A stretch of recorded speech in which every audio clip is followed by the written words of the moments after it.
We finally have the brand new Samsung Galaxy S21 feature revealed, and I'll be sharing the detailed information of the Samsung Galaxy S21. We've got confirmation of the Galaxy Buds Pro, news of much better battery life, and the reveal of a new feature coming to the S21. Before we get started though, please like the video if you're a fan of Samsung. Let me know in the comments what country you're watching today's video from. But the first story of the day is the official launch of the Samsung Galaxy S21. We've had leakers telling us for months that it will be the 14th of January. We finally got a tweet from the official Samsung mobile Twitter that says your experience is about to get even more epic on January the 14th. So this is of course confirming that the leaks are correct.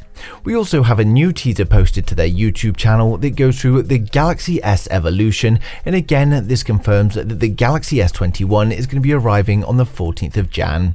As well as this, we've also had confirmation of the new Galaxy Buds Pro after Samsung Canada accidentally published a page online. Now of course this page has since been deleted, but it tells us that it's coming, and for those that want to actually see it, we've got some high quality photos published by Sakitech on Twitter. Now he's tweeted photos of the official packaging, the charging case, and then finally the open charging case with the Galaxy Buds Pro inside. He advises that these come from an anonymous source, and it's always nice when we're treated to such high quality photo leaks. Next up, we've unfortunately got more news that there's going to be no microSD card slot in the Samsung Galaxy S21, which is going to be upsetting for many. We've covered this before, and we now have Roland Quant saying that there's going to be no microSD card support either. While we initially thought that this could just be for the lower end models, it could in fact be for all of them.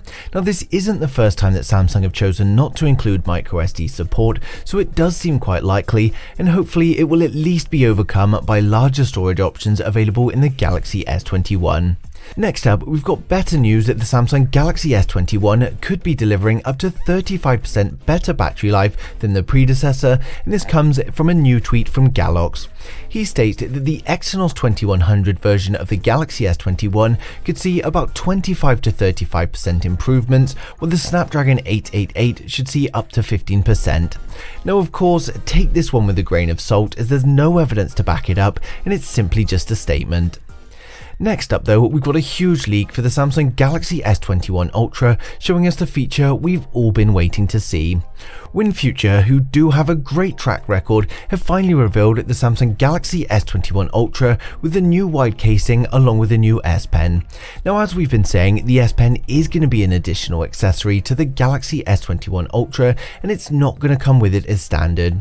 We do however expect special launch bundles. Now the leak comes with plenty of photos as well as information, and we can see that the case is going to be wider than normal as it houses the additional S Pen to the left hand side of the S21 Ultra's display. They state that Samsung are at least going to offer a plastic cover and a flip cover with storage space for an S Pen, and we will of course have many more offerings from third-party case manufacturers. You can see that the S Pen is also a little different than we normally get with the Note, and it looks like the one we get for the Tab S7. WinFuture advised that it's going to have a pressure sensitive tip as usual, although it doesn't have the same mechanism on top as the Note's S Pen. The user can still press the end though to perform expected tasks such as scrolling or controlling playback or even taking photos. WinFuture report that gestures are also supported thanks to an accelerometer inside the S Pen, and using the Galaxy Notes apps we will be able to save favorites. So it's great to see that it's finally been implemented into the Galaxy S21 Ultra, but given the extra bulk it adds to the phone, it's going to be interesting to see just how many people want this. I would think only the heavy S Pen users are going to want to purchase this for the Galaxy S21 Ultra, as it is going to make their phone much larger, and many Note fans may hold off for the Samsung Galaxy Note 21, which could well be the last Note ever. Overall though, the Samsung Galaxy S21 is looking incredible, and we pretty much know everything there is to know already. I'm hoping that there are still going to be some surprises at launch, but for those interested, we're going to run through the full specs, price and design of the whole of the S21 range. For my regular viewers, you guys would have already seen this, so just jump to the next video, but if you are new here, then don't forget to hit subscribe, and we're going to get right into it. First up, we've got the Galaxy S21. This is the smallest in the range and of course the entry-level model. It comes with a 6.2-inch dynamic AMOLED display, but this time round it's reportedly going to be a Full HD Plus display instead of Quad HD, and it will have an in-display fingerprint scanner. 120Hz is expected, but this is going to be an LTPS panel and not adaptive. We get a triple camera setup consisting of a 12 megapixel main sensor, a 12 megapixel ultra-wide and a 64 megapixel telephoto camera. It's powered by the 5nm SnapDragon 888 in North America and the Exynos 2100 globally, and it will be 5G compatible. We're expecting similar RAM and storage configurations to the predecessor, so roughly 8 gigs of RAM with 128 storage, and expect microSD support. It's powered by a 4000 mAh battery with 25W fast charging support, and unfortunately the standard Galaxy S21 is not going to have S Pen support. It's coming with 5G, Bluetooth 5.1 and Wi-Fi 6, and the color choices are going to be Phantom Violet, Phantom Pink, Phantom Grey and Phantom White. It will of course ship with One UI 3.1 based on Android 11, and a new report is stating we can expect to see the Galaxy S21 start from $850. Next up, we've got the Samsung Galaxy S21 Plus.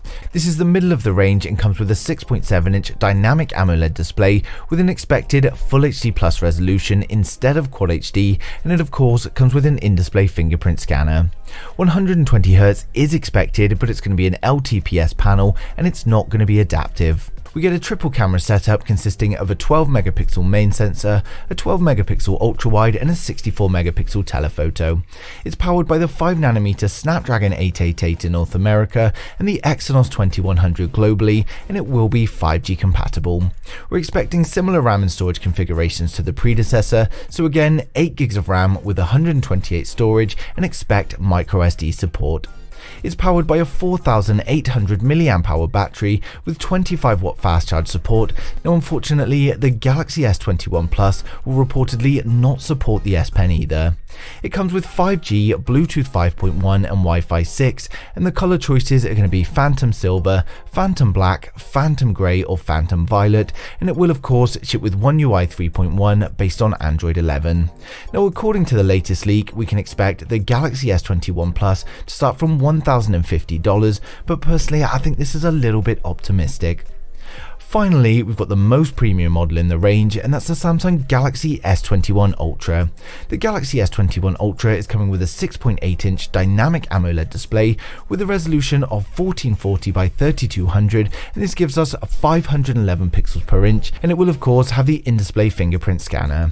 It's a 120Hz adaptive LTPO display, meaning we can use 120Hz at the full Quad HD Plus resolution, and the display will adapt its refresh rate from 1 to 120Hz to help with the power efficiency. We get a quad camera setup consisting of a 108 megapixel HM3 as the main sensor. We also get a 12 megapixel ultra wide and two 10 megapixel cameras for 3x and 10x optical zoom. It's powered by the 5nm Snapdragon 888 in North America and the Exynos 2100 globally, and it will of course be 5G compatible. We're expecting similar RAM and storage configurations to the predecessor, so 12 gigs of RAM with 128 gig storage, and expect microSD support. It's powered by a 5000 mAh battery with rumours of a 65W fast charge, and the best news is that the Galaxy S21 Ultra is finally going to support the S Pen, although it will be sold separately. It's coming with 5G, Bluetooth 5.1, Wi-Fi 6, and the colour choices are going to be Phantom Black or Phantom Silver. It will of course ship with One UI 3.1 based on Android 11, and the latest price leak reports that the Galaxy S21 Ultra will start from $1,250. So overall, the Samsung Galaxy S21 range is looking incredible. While it's got minor refinements over the predecessor, they are still huge improvements and make for an incredible overall user experience. Of course, as more information comes in, I'll be sharing it with you guys straight away, but as always, I'd like to know your thoughts in the comments. Who out there is waiting for the Samsung Galaxy S21, and what do you think of this new S Pen case? But thanks for watching the video. If you liked it, smash a thumbs up. If you didn't, hit the thumbs down twice, and I'll see you guys in the next one.